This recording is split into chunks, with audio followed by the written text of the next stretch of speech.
बांग्लादेश का एक मंदिर जिससे हम आपको दो तस्वीरें आज दिखाएंगे।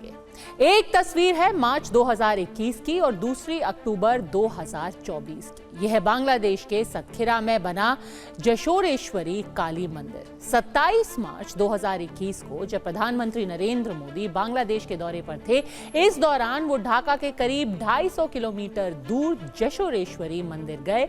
यहां मां काली की पूजा की, मुकुट का उपहार दिया, खुद अपने हाथों से देवी मां को ये मुकुट पहनाया। लेकिन अब 10 अक्टूबर 2024 यानी कल की ये तस्वीर देखिए।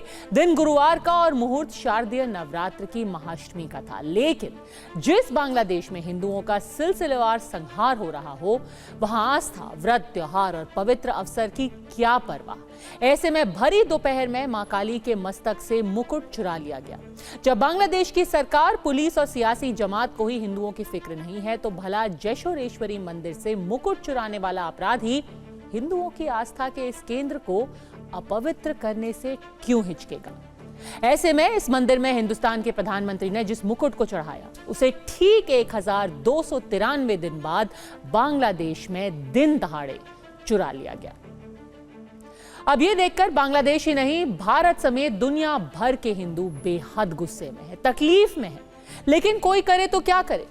55 सेकंड के इस वीडियो में एक आदमी सफेद टी शर्ट और जीन्स पहनकर जशोरेश्वरी मंदिर में दाखिल होता है।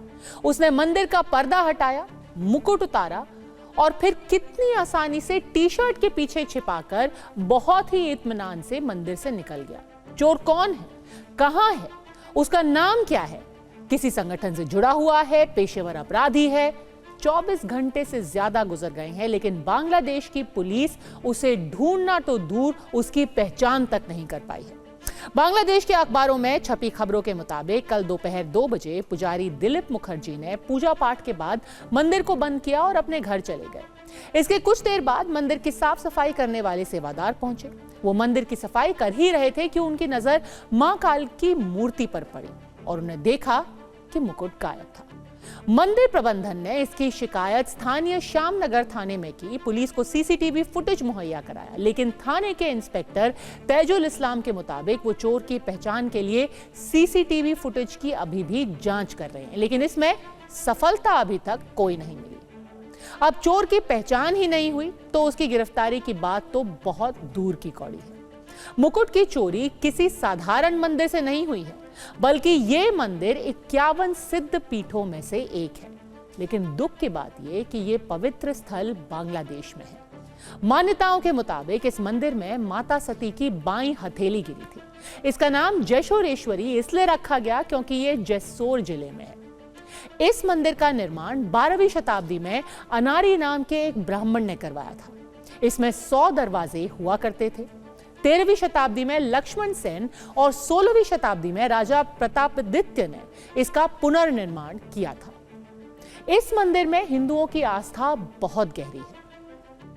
ऐसे में जब प्रधानमंत्री नरेंद्र मोदी कोरोना महामारी के बाद पहली विदेश यात्रा पर बांग्लादेश गए, तो जशोरेश्वरी मंदिर जाना नहीं भूले। इस मंदिर में उन्होंने विधि विधान से पूजा पाठ किया, मत्था टेका और सोने की परत चढ़ा हुआ चांदी का मुकुट मंदिर में चढ़ाया। भारत सरकार ने अब चोरी की इस घटना पर कड़ी आपत्ति जताई है। ढाका में भारतीय उच्च आयोग ने फौरन मुकुट को ढूंढने और अपराधियों पर कार्रवाई की मांग भी की है। यह अजीब बात है कि बांग्लादेश में आस्था ही नहीं, बल्कि भारत के प्रधानमंत्री से मिला उपहार भी आज सुरक्षित नहीं है। वो भी ऐसे देश का उपहार जिसका मंत्र है सर्वे भवन्तु सुखिनः, यानी सब सुखी रहें, और वसुधैव कुटुंबकम, यानी पूरी दुनिया एक परिवार है, जिसका जिक्र पीएम मोदी ने इसी जशोरेश्वरी मंदिर के प्रांगण में भी किया था। और यहाँ पर परंपरागत तरीके से स्वागत किया जा रहा है प्रधानमंत्री नरेंद्र मोदी का। उलूक ध्वनि, शंखत ध्वनि और डाकत ध्वनि से 51 शक्तिपीठों में से एक मां काली के चरणों में आने का आज मुझे सौभाग्य मिला है। बांग्लादेश में जब मैं 2015 में आया था, तो ढाकेश्वरी के चरणों में शीश झुकाने का अवसर मिला था। आज मां काली के चरणों में आशीर्वाद प्राप्त करने का मुझे सौभाग्य प्राप्त हुआ है। आज मानव जात जिस कोरोना के कारण अनेक संकटों से गुजर रही है, मां से यही प्रार्थना है कि पूरी मानव जात को इस कोरोना के संकट से जल्द मुक्ति दिलाएं। सर्वे भवन्तु सुखिनः जिस मंत्र को हमने जिया है, वसुधैव कुटुंबकम, जो हमारे संस्कार की विरासत है, हम पूरी मानव जात के कल्याण के लिए प्रार्थना करते हैं।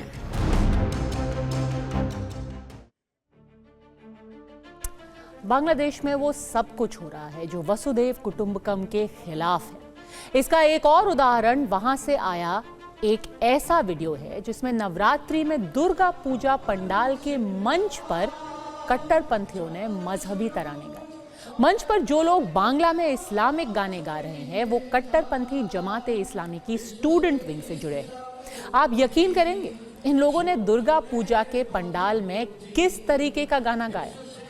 इस बांग्ला गाने के जरिए जमाते इस्लामी के कट्टरपंथियों ने हिंदुओं को इस्लाम कबूल करने की नसीहत दी।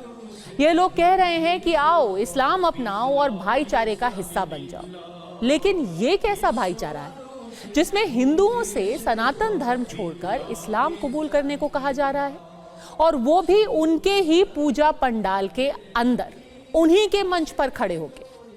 भारत ने बांग्लादेश में हिंदुओं और उनके पूजा स्थलों की सुरक्षा को लेकर बार बार चिंता जाहिर की है, और इसके बावजूद बांग्लादेश के सबसे प्रतिष्ठित मंदिरों में से एक को कोई सुरक्षा मुहैया नहीं की गई। जमात के लोग पूजा पंडाल में जाकर हिंदू धर्म छोड़ने के लिए गाना गा रहे हैं।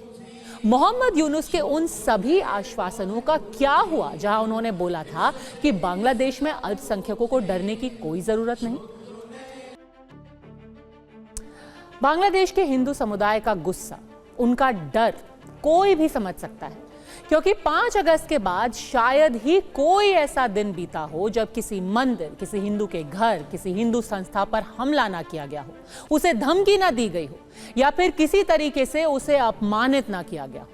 बस पिछले 48 घंटों में ही क्या क्या हुआ है उस पर एक नजर डालिए। ढाका का ये वीडियो तो अभी अभी आया है। यहां इस्लामिक कट्टरपंथियों ने तांती बाजार इलाके के दुर्गा पूजा पंडाल में पेट्रोल बम से हमला कर दिया।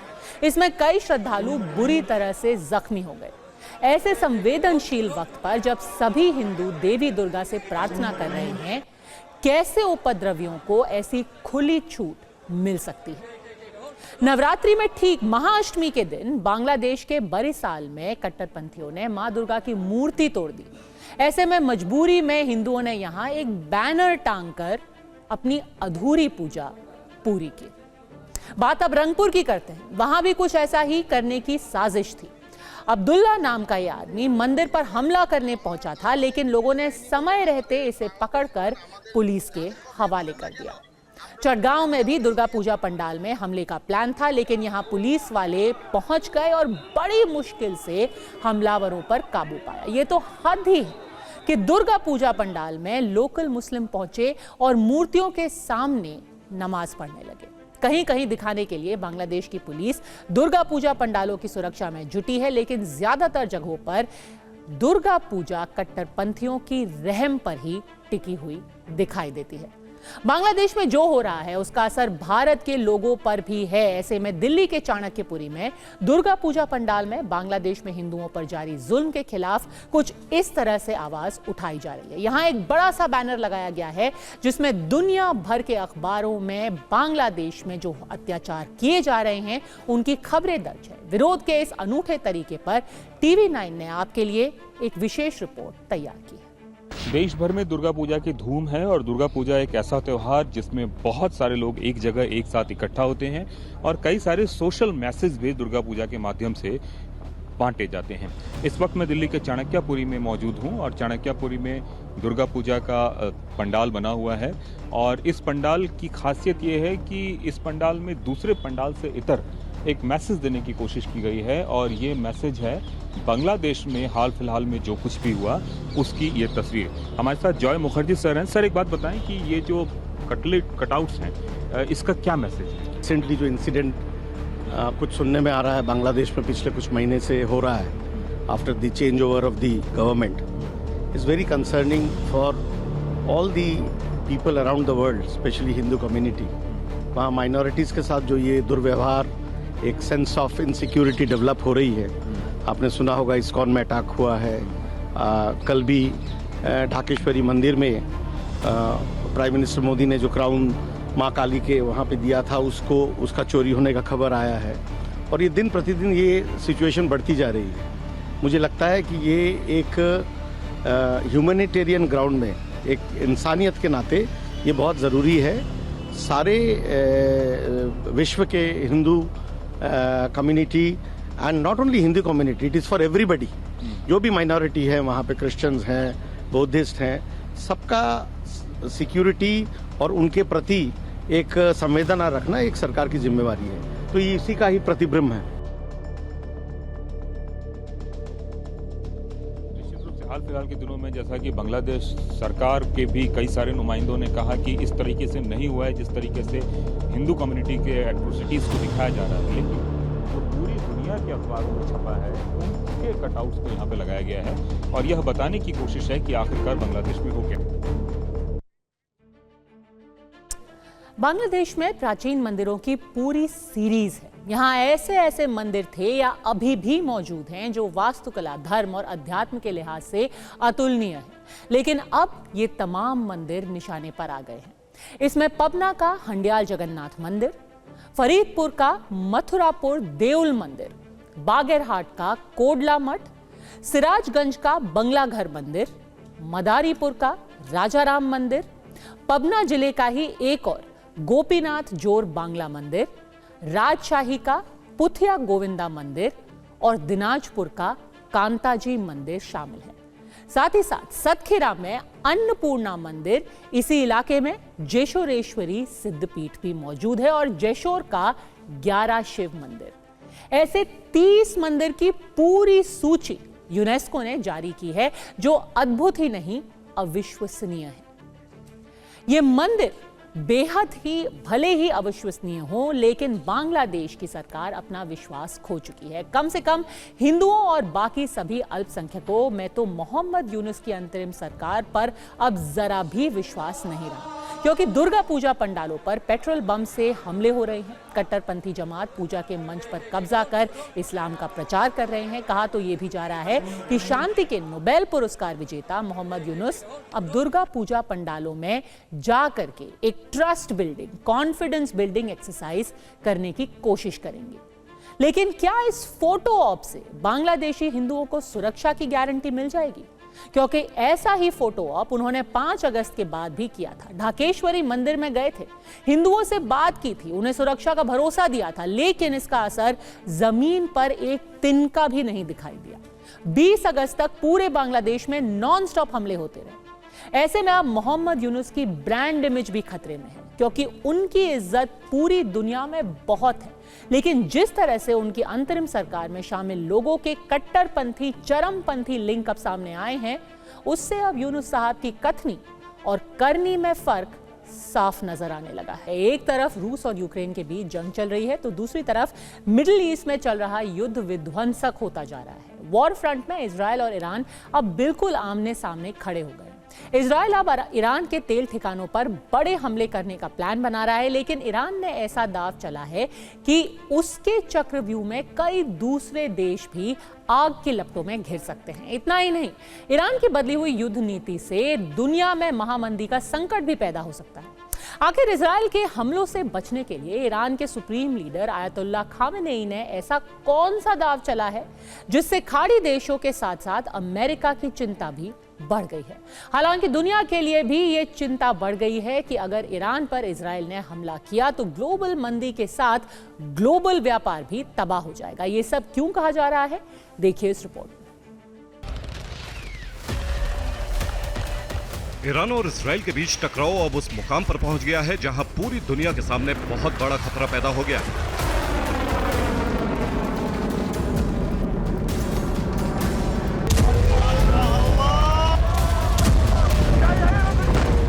मिडिल ईस्ट में बरसते बारूद ने अरब में तो विनाशकारी शुरुआत कर दी है, लेकिन अब इसकी लपटें पूरी दुनिया को अपनी चपेट में लेने जा रही हैं।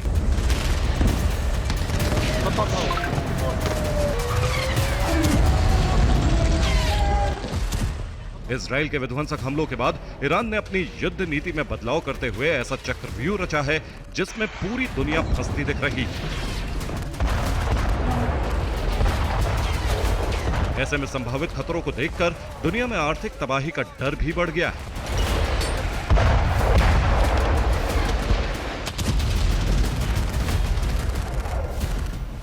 मिडिल ईस्ट में बरसते बारूद वाली ये तस्वीरें गवाह हैं कि हर दिन युद्ध का दायरा बढ़ता जा रहा है। लेबनान, सीरिया, यमन, इराक और ईरान, हर फ्रंट पर इजराइल को चुनौती मिल रही है।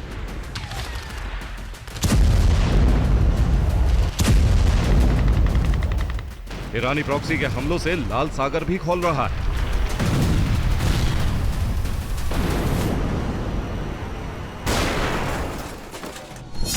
लाल सागर में अमेरिका के ऑयल टैंकर पर हूती ने हमला किया। हूती ने हमले में 11 बैलिस्टिक मिसाइलों और 2 कामिकाजी ड्रोन का इस्तेमाल किया। लाल सागर में हूती का यह अब तक का सबसे भीषण हमला माना जा रहा है। हमले में अमेरिकी ऑयल टैंकर पूरी तरह तहस नहस हो गया।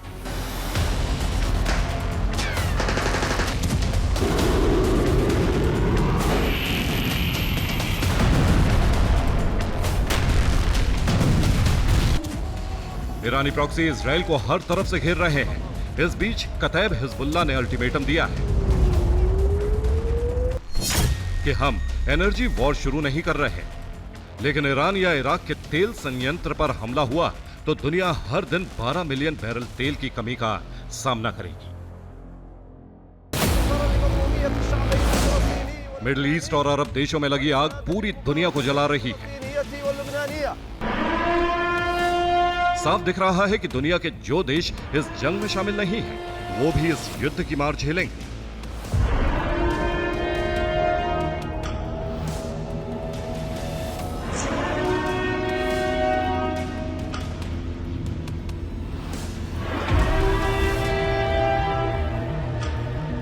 तो क्या अरब में युद्ध की आग दुनिया में महामंदी लेकर आने वाली है?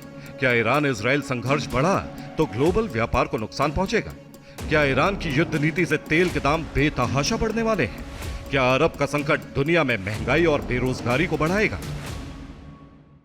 अगर उन्हें सऊदी अरेबिया या बहरीन पे या इधर उधर कहीं दंगा करने की कोशिश की या कुवैत में, तो सारी दुनिया इकट्ठे होकर ईरान को बहुत ठोकेंगे। जो खाड़ी के देश हैं, गल्फ की बात कर रहे हैं आप, वो कमजोर देश है कंपेयर टू ईरान। ईरान की बहुत बड़ी फौज है, खैर उसके पास उसकी एयरफोर्स बड़ी कमजोर है। इजराइल की सबसे बड़ी ताकत उसकी एयरफोर्स है। तो वो चाह रहे हैं कि भाई वो हम पे हमला ना करें, किसी ना किसी तरह से आप ईरान पर प्रेशर डालें, क्योंकि हमारी मेन जो हमारा जीवन जो है वो तेल पे डिपेंडेंट है। अगर तेल पे असर पड़ा बुरी तरह से, हमारी इनकम कम होगी तो फिर हमें बहुत तकलीफ होगी।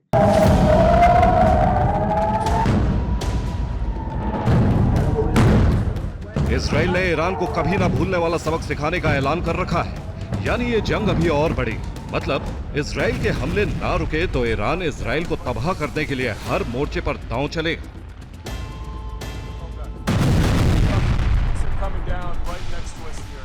जंग कहीं भी हो, ये युद्ध भूमि के अलावा ग्लोबल बाजार पर भी असर डालती है। इस युद्ध का असर दिखना भी शुरू हो गया है। दुनिया को डर है कि इजराइल ने ईरान के तेल ठिकानों को निशाना बनाया तो पूरी दुनिया पर इसका असर होगा।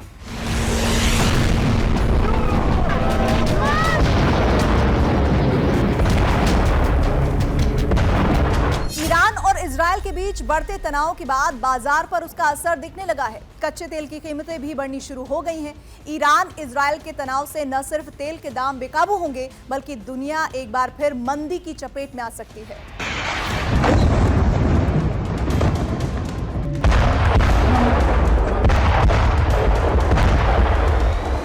ईरान पर बड़े हमले के लिए नेतन्याहू प्लान बना रहे हैं।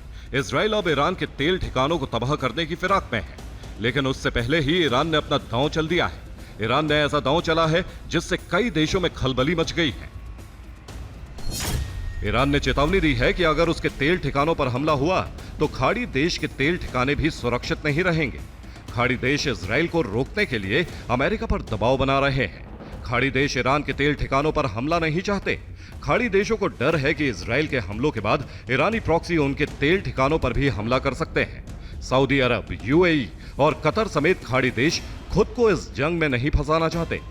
खाड़ी देश इजराइल को ईरान पर हमले के लिए अपने एयर स्पेस का भी इस्तेमाल नहीं करने देंगे। ईरान ने साफ कह दिया है कि अगर खाड़ी देश इजराइल के लिए अपना एयर स्पेस खोलते हैं तो ये जंग छेड़ने जैसा होगा। ईरान की इस ऑयल डिप्लोमेसी से इजराइल के सामने अब बड़ी मुश्किल खड़ी हो गई है।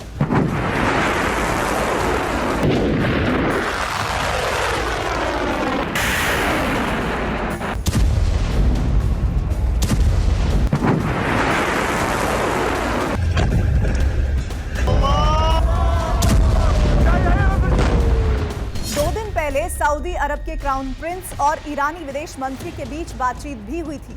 ईरान पर इजराइल के संभावित हमले को देखते हुए ईरानी विदेश मंत्री ने खाड़ी देशों से दखल देने की अपील की थी।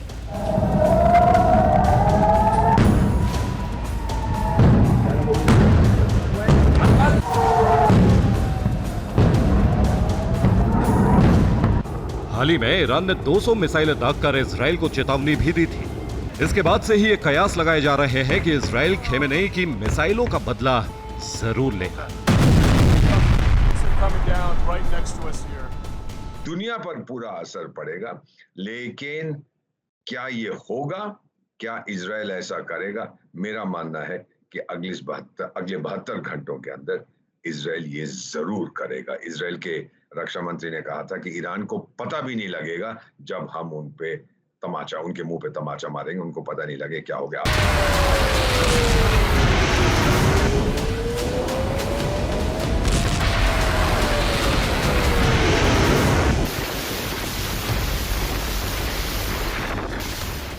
दुनिया को इस वक्त सबसे बड़ी चिंता इस बात की है कि अगर इजराइल ने ईरान के तेल ठिकानों को निशाना बनाया और उसे तबाह किया तो इससे तेल की सप्लाई पर बहुत बड़ा असर पड़ेगा। ईरान के तेल ठिकानों पर हमला हुआ तो दुनिया भर में तेल की कीमतों में बड़ा इजाफा हो सकता है। तेल के दाम बढ़े तो महंगाई चरम पर पहुंच जाएगी। हूती ने लाल सागर को बंद किया तो ग्लोबल सप्लाई चेन टूटेगी। तेल टैंकरों को केप ऑफ गुड होप के रास्ते जाना होगा। रूट लंबा होने से ट्रांसपोर्टेशन का खर्चा करीब 3 गुना बढ़ जाएगा। एविएशन सेक्टर पर भी इसका असर पड़ेगा। मंदी से कंपनियों के बंद होने का खतरा पैदा होगा। कंपनियां बंद होंगी तो बेरोजगारी भी बढ़ेगी। दुनिया पर पूरा असर पड़ेगा, लेकिन क्या ये होगा? क्या इजराइल ऐसा करेगा? मेरा मानना है कि अगले 72 घंटों के अंदर इजराइल ये जरूर करेगा। इजराइल के रक्षा मंत्री ने कहा था कि ईरान को पता भी नहीं लगेगा जब हम उनके मुंह पे तमाचा मारेंगे, उनको पता नहीं लगे क्या हो गया।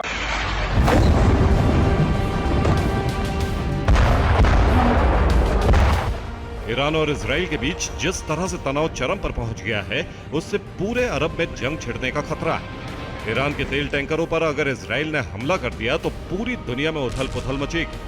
क्योंकि ईरान के तेल सेंटर तबाह होंगे तो ईरान न्यूक्लियर हमले करने से भी पीछे नहीं हटेगा।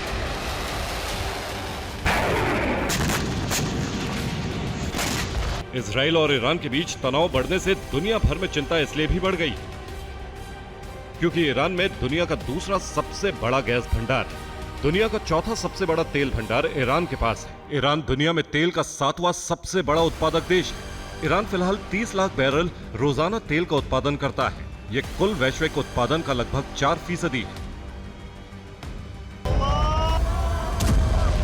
इजराइल पर ईरान के मिसाइल हमलों के बाद कच्चे तेल की कीमतों में अब तक करीब 10% की बढ़ोतरी हो चुकी है। जानकारों के मुताबिक दुनिया के लिए ये बेहद चिंताजनक है। जानकार मानते हैं कि मिडिल ईस्ट में जिस तरह के हालात बन रहे हैं, उसका सीधा असर दुनिया भर की अर्थव्यवस्था पर पड़ सकता है। ऐसे में अरब वर्ल्ड चाहता है कि इजराइल ईरान के तेल कुओं पर हमला ना करे। अगर ऐसा हुआ तो मिडिल ईस्ट में विध्वंस तय है। Bureau report, TV9 Bharatvarsh. Iran की धमकी से पूरे अरब में जंग छिड़ने का खतरा साफ दिख रहा है। ईरान के सुप्रीम लीडर आयतुल्लाह खामेनेई ने इजराइल के सर्वनाश की कसम खाई है। इसका मतलब है कि आने वाले दिनों में मिडिल ईस्ट में विध्वंस बढ़ता ही जाएगा।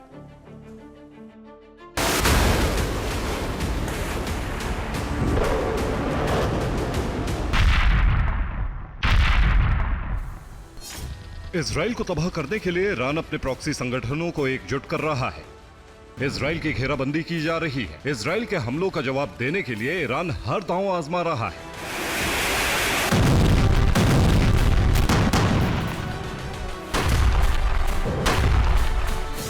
रिपोर्ट्स के मुताबिक इजराइल के अलावा अरब में मौजूद अमेरिकी सैन्य ठिकानों पर भी हमले की प्लानिंग ईरान की तरफ से की जा रही है।